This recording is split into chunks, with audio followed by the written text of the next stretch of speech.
up until about 5 years ago. Canoeing wasn't much more than a hobby I'd do just a couple of times a year. But since then, it's become something much more than that.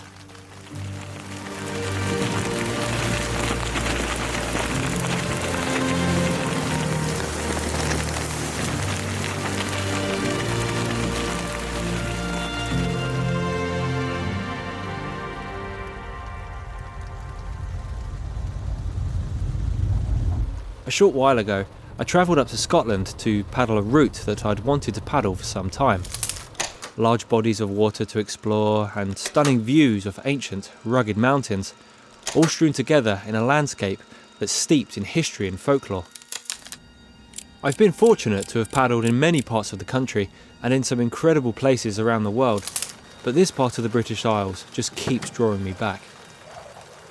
On this journey, however, I got to see a perspective of this landscape through a different set of eyes.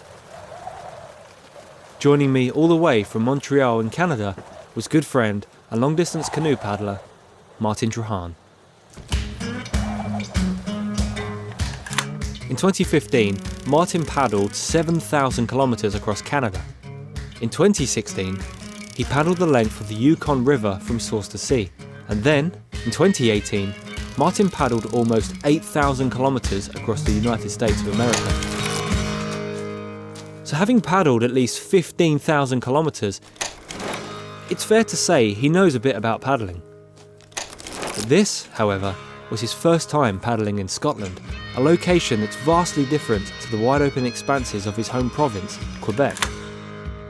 The goal of our journey was to paddle a circuit that links up 3 lochs in a remote section of the northwestern Highlands: Loch Verte, Loch Sionascaig and Fion Loch.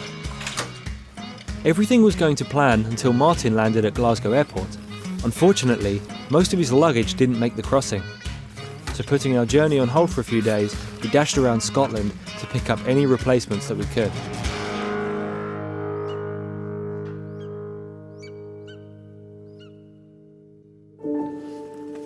Having lost valuable time attempting this small but challenging circuit with Martin's limited time in the country was a big gamble. But we were determined to give it a try.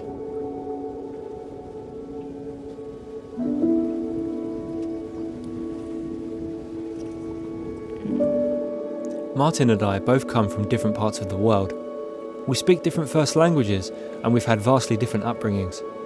But despite all of our differences, we both have a love for paddling a canoe.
After a few hours, we reached the opposite end of Loch Verte.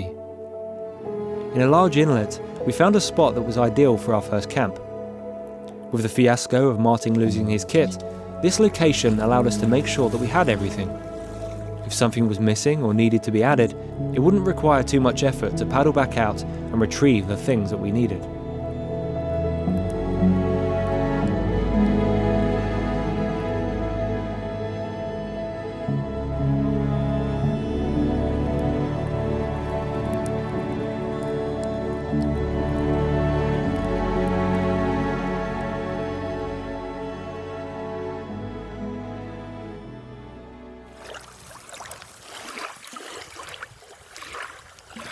Satisfied with all of our kit, we were happy to press on. but there was going to be little paddling done this day. This was a portage day. Upon heading further into the landscape, we took a moment to remind ourselves that although this isn't a region of true wilderness, you still have to take care when travelling in remote areas like this. It isn't wild with moose, wolves and bears roaming around. Instead, it's wild in its character.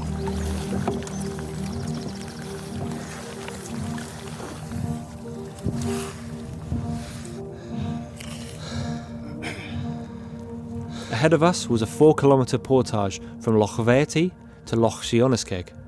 Not a long portage by any means, but with no track to follow, the way through is a tiring slog over saturated marsh and peaty bog.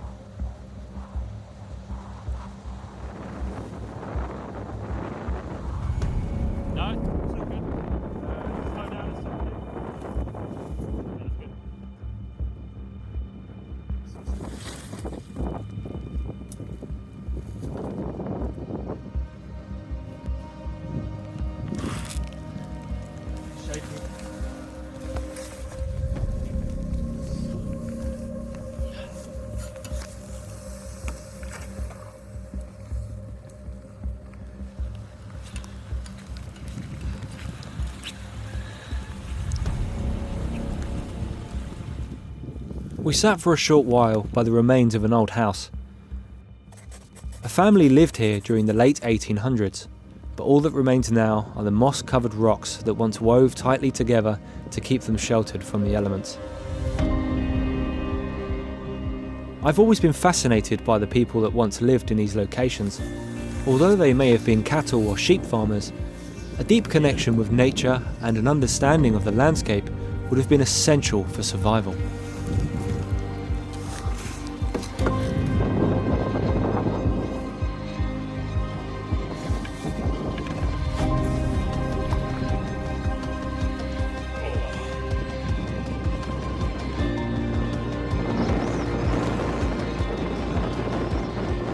The waters of Loch Sionascaig greeted us immediately with a headwind. It wasn't enough to stop us from paddling, but it was just enough to make for a good challenge. Unfortunately, it did also plant the littlest seed of doubt about what the weather might have in store for us over the coming days.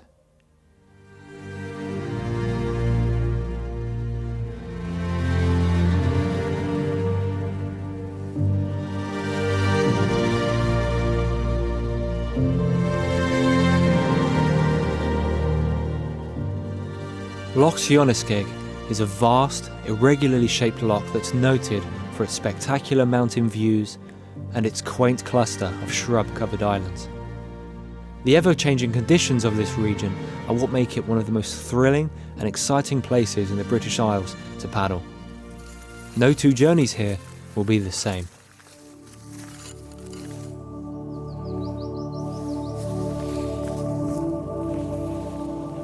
Conscious of minimising our trace, we set up our camp in an open clearing that had clearly been used before.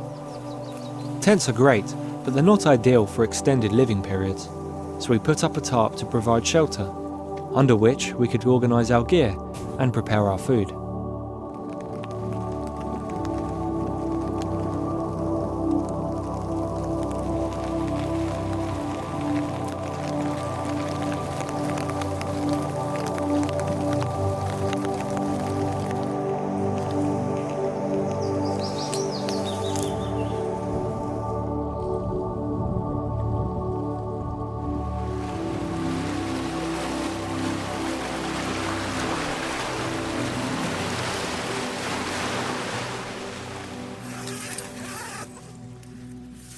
We'd originally been prepared to spend 2 nights on the island, just in case we became windbound. But with the days that we lost trying to replace Martin's kit, we were really hoping that we'd only need to be here for the 1 night. As if on cue, the reputation of Scotland's weather was here, preventing us from leaving. Knowing that we would have to wait a while for the winter let up, we began considering our options. If we stayed a second night, we would be very short on time to complete the remainder of the trip, meaning it may be more sensible to turn back the way we came. We checked the weather forecast frequently, but there was no sign of the wind letting up.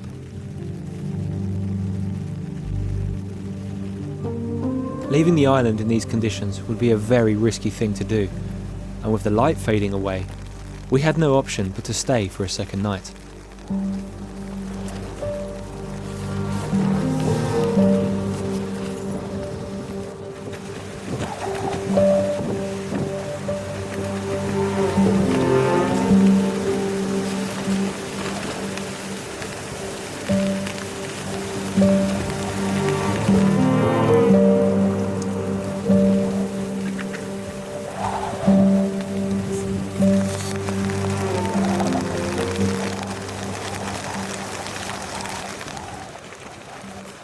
But despite the circumstances, we were safe and we had everything that we needed. It was hard not to appreciate how incredible this was.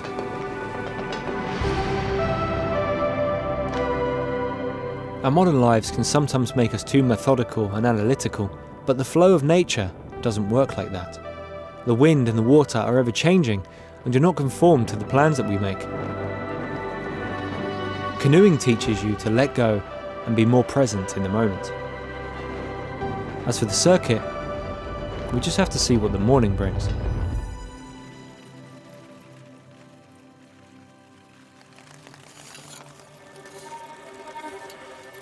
Before we even got out of our tents, we were already analysing the sound of the wind and the waves. It was undoubtedly calmer than the previous day, but the weather forecast predicted strong winds again in the next few hours.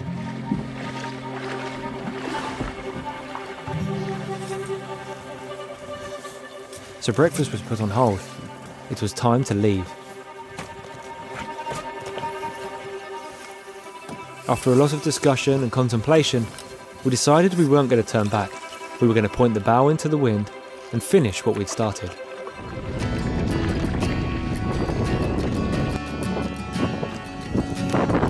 I'm going to go down there.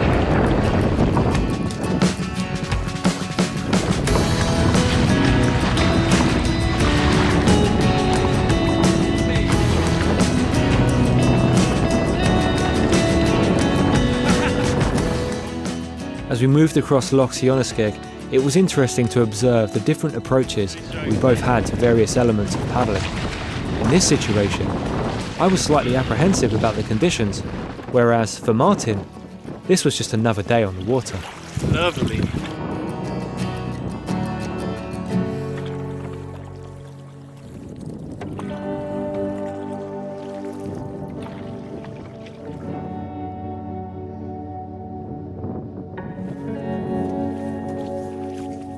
To complete the rest of our circuit in time, we were going to have to crunch the 3 or 4 days that we would have had allocated at this point into just 2 days. Yeah, go!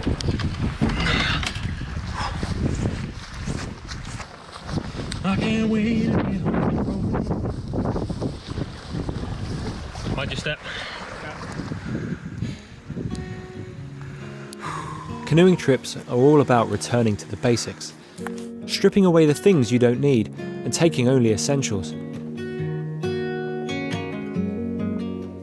The openness of a canoe can make you think that you can carry a lot with you, but on a journey where you need to move from one body of water to another, you quickly start regretting bringing anything unnecessary. In my case, every time I do these journeys, I always bring too much camera gear.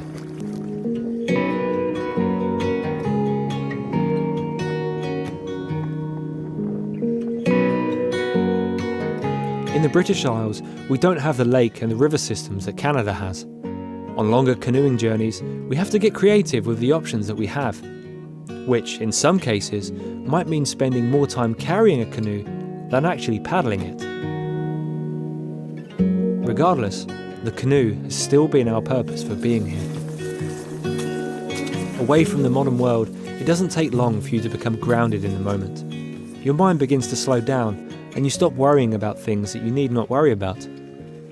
When this happens, you begin to notice the smaller details in front of you that would otherwise go unnoticed. By seeing this incredible landscape through Martin's eyes, it allowed me to appreciate it as though it was my first time seeing it again.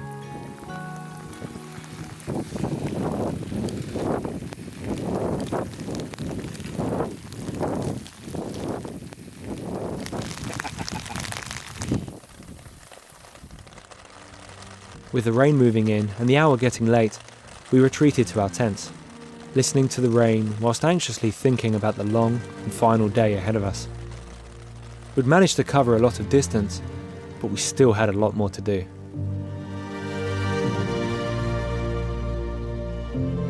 The rain then began to ease off, and the mist and clouds that smothered the mountaintops melted away. The last golden hour of sun highlighted the characteristics and quirks of the surrounding peaks. The scars that they bear are the results from hundreds of millions of years of erosion and glaciation. The most notable of all the peaks in this region is Sylvan, the Pillar Mountain.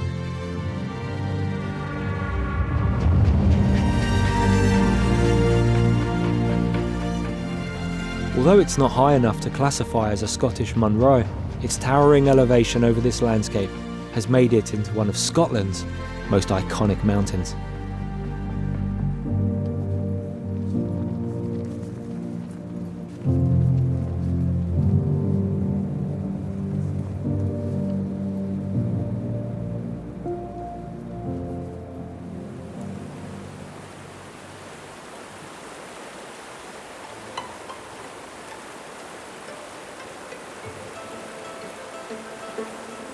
The next morning, we got up as early as possible to take a good look at the river ahead of us.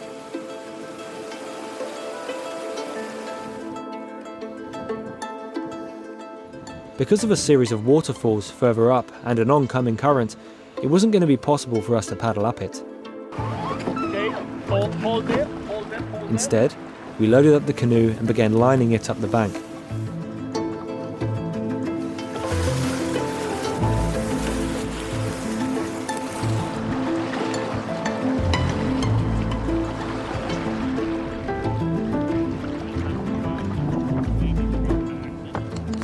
Once we reached a calmer section of the river, we jumped in and moved all of our gear to the other side.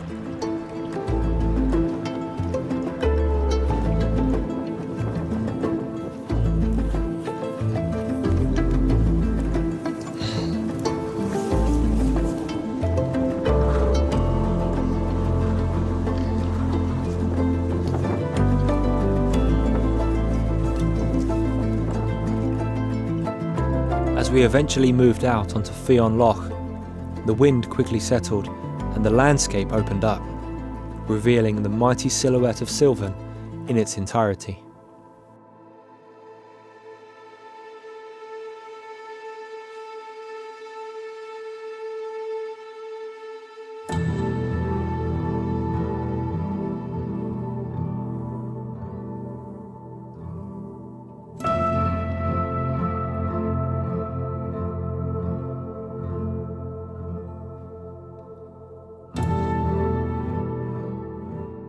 These ideal paddling conditions allowed us to catch up on valuable time. Towards its eastern end, Loch began to narrow into a channel of water that was moving against us. It would be way too strong in places for us to paddle up it, and it would be a massive undertaking to portage the gear around it. So we opted to get our feet wet by carefully lining and wading the canoe through the water.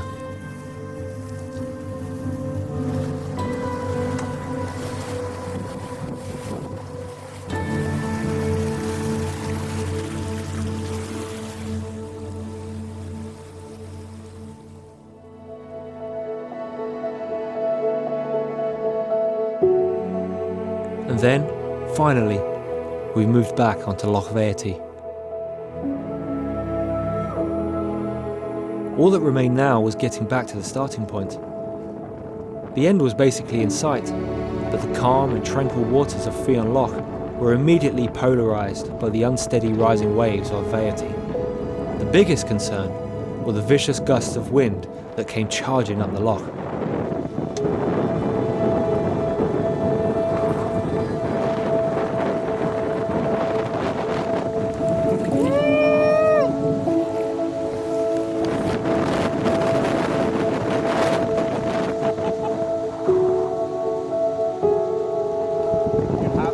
Yep.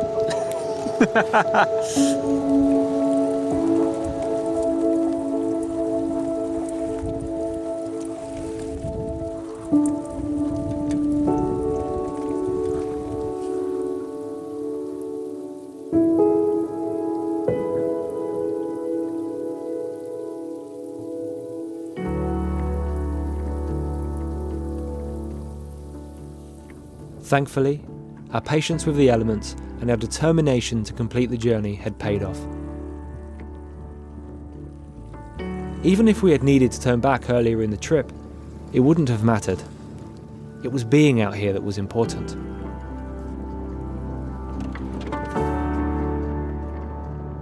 Martin was overwhelmed.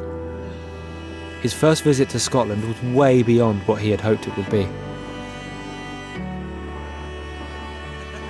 For Martin, and more recently for me, canoeing has become more than just a hobby. Canoeing has become a way of life. I believe that the canoe is a vehicle for opportunity, purpose, and even finding perspective in a world in which it is becoming increasingly more difficult to see. It's a way of reconnecting with the natural world, which in turn is reconnecting with our true selves. There is a yearning for that connection within all of us.